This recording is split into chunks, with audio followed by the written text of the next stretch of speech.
அவர் யாருக்கு வந்து ஸ்டாலின் அசிங்கப்படுத்துறாரா?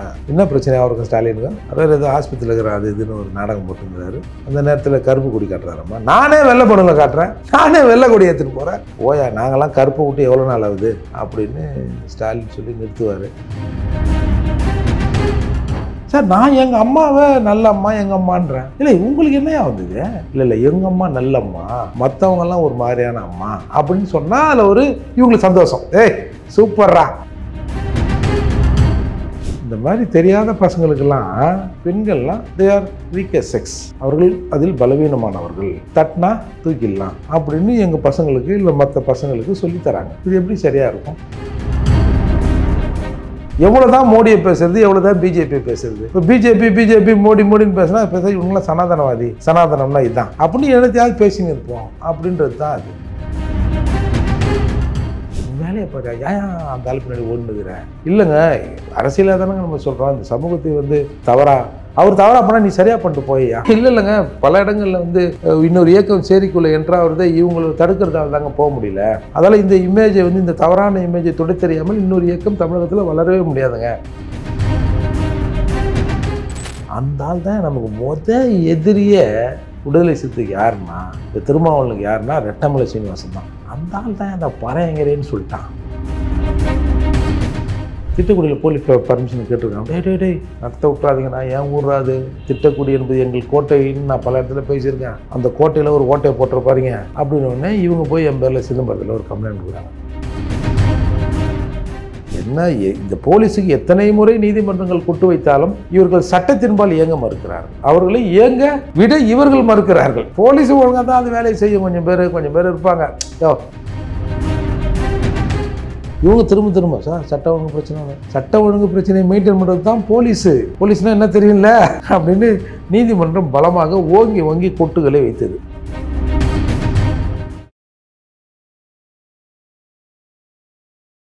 இளைய பாரத நேயர்களுக்கு வணக்கம். இன்றைக்கி நம்ம நேர்காணலில் நம்ம சிறப்பு விருந்தினர் புரட்சி தமிழகம் பறையர் பேரவைத் தலைவர் மற்றும் வழக்கறிஞரான ஏர்போர்ட் மூர்த்தி சார் அவர்கள் தான். சார் வணக்கம் சார். மோடி அவர்கள் வந்து தமிழ்நாட்டுக்கு வராது சார். அதை எதிர்த்து வந்து கருப்பு கொடி போராட்டம் பண்ணுறதா வந்து செல்வ பெருந்தகை அறிவிச்சிருக்காரு. இது எப்படி சாத்தியமாகுது? இப்போ அவருக்கு உரிமை தானே சார் அது. அவர் யாருக்கு வந்து ஸ்டாலின் அசிங்கப்படுத்துகிறாரா? என்ன பிரச்சனை அவருக்கும் ஸ்டாலினுக்கும்? அவர் ஏதோ ஆஸ்பத்திரியில் இருக்கிற அது இதுன்னு ஒரு நாடகம் போட்டுங்கிறாரு. அந்த நேரத்தில் கருப்பு கொடி காட்டுறாரம்மா. நானே வெள்ளை படங்களை காட்டுறேன், நானே வெள்ளை கொடி எடுத்துகிட்டு போகிறேன். என்கிட்ட வாங்கி தர செல்வம் என்ன இது? வாங்கி தந்ததுன்னா சீட்டை அப்படியே எடுத்துங்க. நீங்கள் வேறு என்ன செல்வம் வந்து எல்லாருக்கும் கொடுக்குற அளவுக்கு வசதியானவர். கொடுக்குறதுலேருந்து வாங்குறதுலேருந்துங்கன்னு எதுக்கு சிக்கல் பண்ணுறேன்? இப்போ தான் அந்த இன்னமும் பொருளை வர சொல்லுங்கிறாங்க. இந்த தேர்தல் சமயத்தில் டாஸ்மார்க் திருப்பி அந்த விசாரணை தொடங்க போகிறாங்கன்னு. இந்த நேரத்தில் நீ வேறு கருப்பு நீங்கிற போயா, நாங்களாம் கருப்பை விட்டு எவ்வளோ நாள் ஆகுது அப்படின்னு ஸ்டாலின் சொல்லி நிறுத்துவார். அப்படி இல்லைன்னா ஸ்டாலினை பழிவாங்க. செல்வ பெருந்தகை ஏதோ சதி திட்டம் போடுறாரு. இந்த மாப்பிள்ளை இந்த தடவை நீ கொடுக்குற மாதிரிலாம் நாங்கள் போக முடியாது சார். ஒன்றுமே இல்லை, அந்த கம்யூனிஸ்ட்காரங்க சொல்லிட்டாங்க பாருங்கள். ஏய் போன தடவை பூச்சாண்டி மாதிரி இந்த தடவை காட்டக்கூடாது. போன தடவை வந்து என்ன சொன்னீங்க சட்டமன்றத்தில்? அஜிஷோ மோடி வந்துடுவார் நீங்களே, இந்த கதைலாம் இப்போ விடாதீங்க. உரிய மரியாதையை உரிய சீட்டை கொடுத்தா தான் கூட்டணி கூட இருப்போம். நாங்கள்லாம் எல்லாம் ஜெயிக்க முடியாது அவங்க. அதால் ஏதோ இதெல்லாமே வந்து திமுக கிட்ட கொஞ்சம் ஷீட் ஷேரிங்கை கொஞ்சம் அதிகப்படுத்துறதுக்கான யுக்தியாக தான் நான் பார்க்குறேன். இந்த கருப்புல திருச்சி சிவா வீட்டில் போய் காட்டியிருக்கலாமே சார் காமராஜரை பற்றி பேசும்போது. இவர் தான் வாழும் காமராஜர், நடப்பது காமராஜர் ஆட்சி. ஏதோ ஒன்று சொல்லிட்டாரு. என்னப்பா நாங்கள் தானே அத்தாரிட்டி, நாங்கள் எங்களுக்கு தெரியும் சார், நாங்கள் யாரை கேட்கணும்னு. எங்களுக்கு எவனும் அறிவுரை சொல்லுவதற்கு தகுதி இல்லை. அதாவது நீங்கள் அண்ணனை பற்றி பேசுகிறீங்களோ இல்லையோ சார், அண்ணன் எங்கே போனாலுமே வந்து உங்களை பற்றி பேசாமல் இருக்க முடியல போல். அவ்வளோ பாசமாக சார் உங்கள் ரெண்டு பேர்த்துக்குள்ளே நெருக்கடியா? போன தடவை பார்த்தோம் கோட் ஷூட்லாம் போட்டு வந்து ஏதோ வார்த்தைலாம் சொல்லி திட்டினார், மீனிங்கே தெரியாத மாதிரிலாம் சொல்லிட்டு இருந்தார்.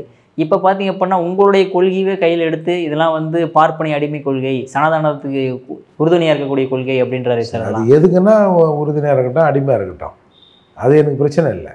உங்களோட கொள்கை சார் சுயசாதி பற்று, பிற சாதி நட்பு. சுயசாதி பற்றுன்னா என்ன? சொந்த அப்பா அம்மா மேலே ஒரு பற்றுக்கொள், பக்கத்து வீட்டில் வயசானவன் தான் அவங்க கூட ஒரு நட்புக்குள்.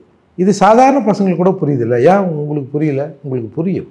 அது நெருக்கடியை நீங்கள் இப்போது உணர்கிறீர்கள். சுயசாதி பற்று ஏப்பா நம்மளாம் பறையரு இப்போ ரெட்டமலை சீனிவாசன் சொன்னார்ல, நீ இந்த சமூக விடுதலைக்கு நீ ஒன்றும் பிடுங்க வேணாம். காலையில் ஏஞ்சி உடனே பறையன்னு ஒரு 10 தடவை சொல்லு. யாராவது யார் பறையன்னு கேட்டால் நான் தான் பறையரா, நான் தான் பறையன், என்னடா என்ன அப்படின்னு கேளு, அப்படின்னு சொல்லு அப்படின்னு சொன்னார். அதுதான் இப்போ நம்ம சொல்கிறது. ஏன்னா இந்த பறையர் சமூக பற்று இல்லாததால் தான் இப்போ ஒரு பறையர் காலனியில் அடிபடுறாங்கன்னு வச்சிங்களேன், இவன் இங்கேருந்து பேசுவான்.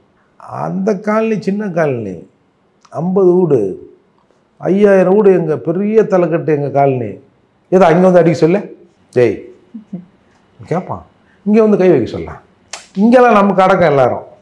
அதில் என்ன புரியுது, அங்கே அடிபடுபவன், அங்கே மிதிபடுபவன், அங்கே ஒரு கேஸ்ட் டிஸ்கிரிமினேஷனுக்கு ஒரு தீர்நம்பிக்கை உள்ளாகிறவன் நம்ம அண்ணன், நம்ம தம்பி, நம்ம சாதி சமூகம், நம்ம ஒரே குழு, என்ன வேணாலும் பேர் வைங்க.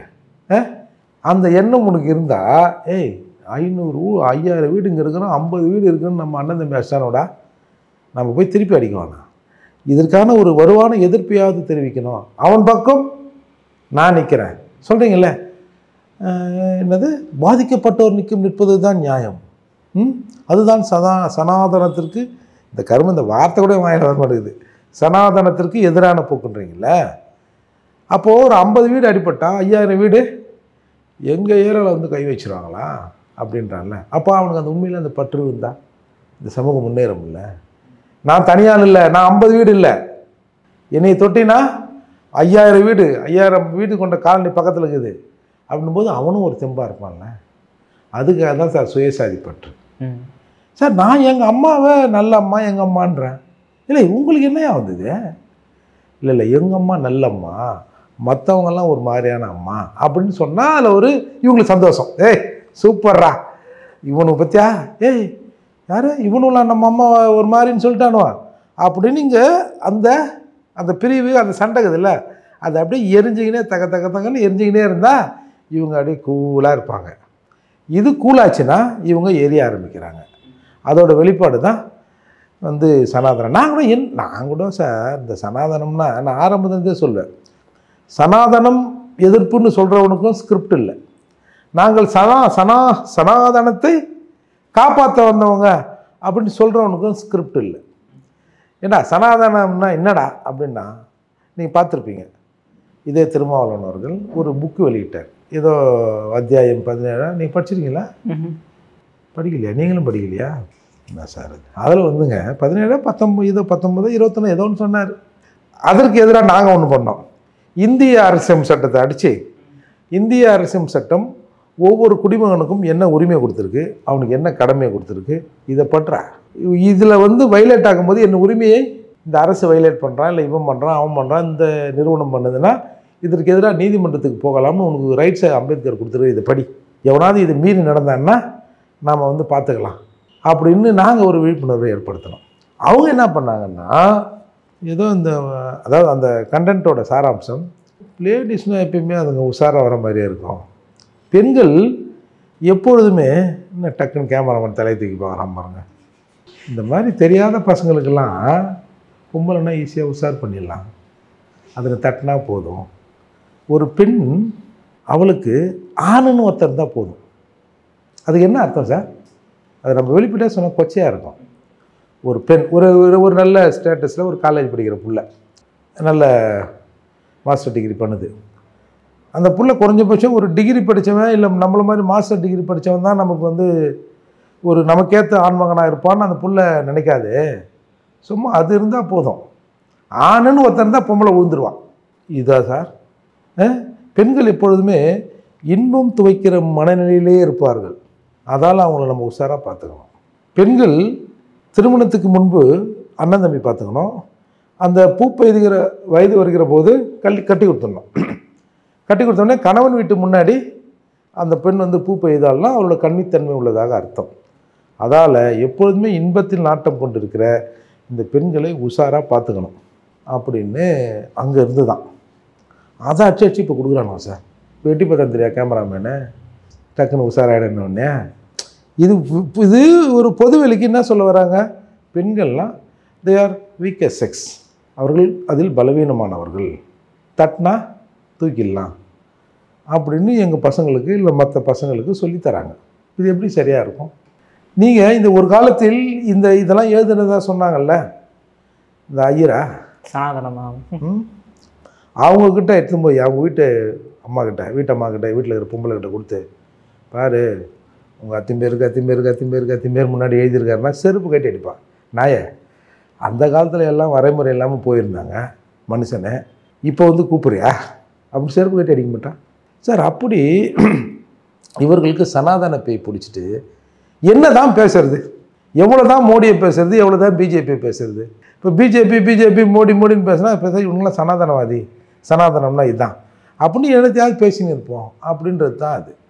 ஒருத்தன் இது கொசு டெங்குன்னாரு. அப்புறம் கத்தா ஏதோ மன்னிப்பு கேட்டு 1 லட்ச ரூபா ஏதோ பெயில் வாங்கிட்டு வந்தாருன்னு நினைக்கிறேன்.